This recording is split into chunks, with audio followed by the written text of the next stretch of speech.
Hello there. I thought I'd start my first anime review with Wotakoi. Love is Hard for an Otaku. This one is a more grounded, more realistic anime than really any other out there, especially it being a romance anime. Normally they're somewhat ridiculous. Well, every anime is normally ridiculous, but this one's very grounded. Jokes are very otaku related, nerd related. So it hit home for me because I can understand the main character. I could relate with him the most. Being honest, open with who you are, not caring other people's opinion. Great.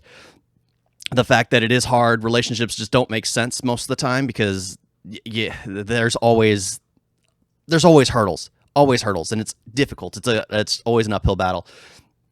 And it just the relationships he builds off of that is I enjoyed. It seemed very relevant. There were a lot of jokes in there which are related to a ton of other animes, a ton of other just otaku stuff. I mean, there's a shot where it's Evangelion. There's Evangelion, always jokes, always relative to things that you may know about if you're in that kind of if you're interested in those things. So it was great for someone like me to watch and go like, this apparently is universal because it's one of the most popular because it's so grounded in reality as to this is how it is. There are various types. The two guys, one's there's the gaming otaku, then there's the anime otaku, and yet they get along fine. And then the two women, they get along, but they don't like the fact that they're not the same kind of otaku. One of them's a cosplayer and one of them's a boys love. It's hilarious because it's just the guys get along fine and they don't mind that their differences are different. They don't need to be the same. Yet the two women have fights with each other because they have just one opinion different on why this character should be with this character or why this character is the better character. It's humorous to watch when the guys are just like, we have similar interests. We're good. We can get along just because we get along. We don't need to have every single thing similar. And it's funny because for me, being on the outside, I have seen things like that transpire between girls. It's just like when everything's not 100%, there's that one problem that leads to an argument every single time. Even though they're still friends, it just leads to an argument every single time. You just don't bring it up. But with guys, it's like you always bring up the things so you can debate. You like to discuss. You like to argue, and it just makes your friendship even stronger when you insult one another.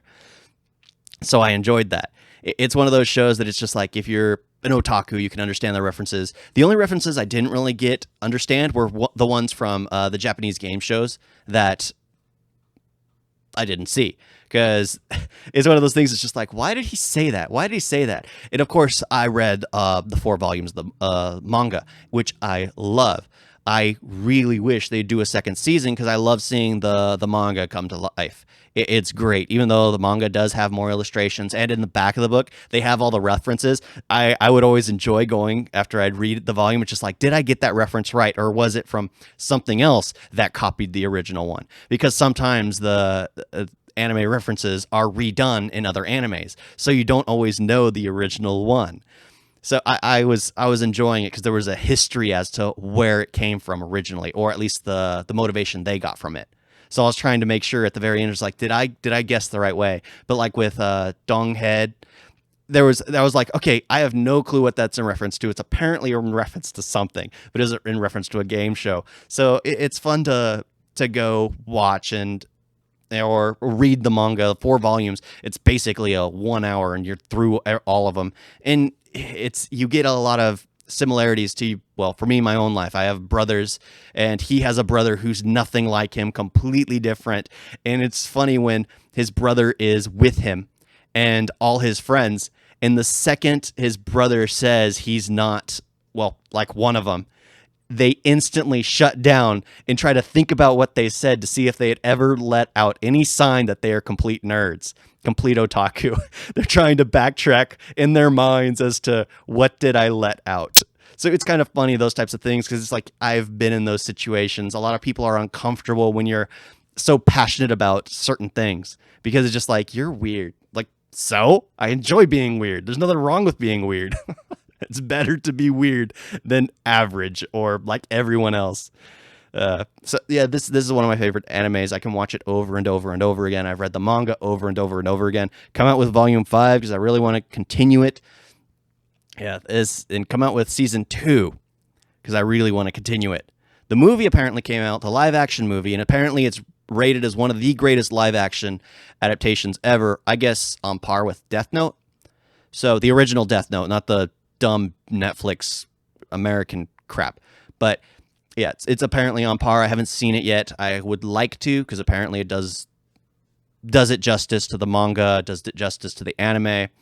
Yeah, it's worth a watch. If you're a nerd or you like to see nerds in their element, this is an anime for you. It gives you a perspective of the way they live life from different kinds of otaku, different kinds of nerds. Because every single nerd is different. There are different categories for each one.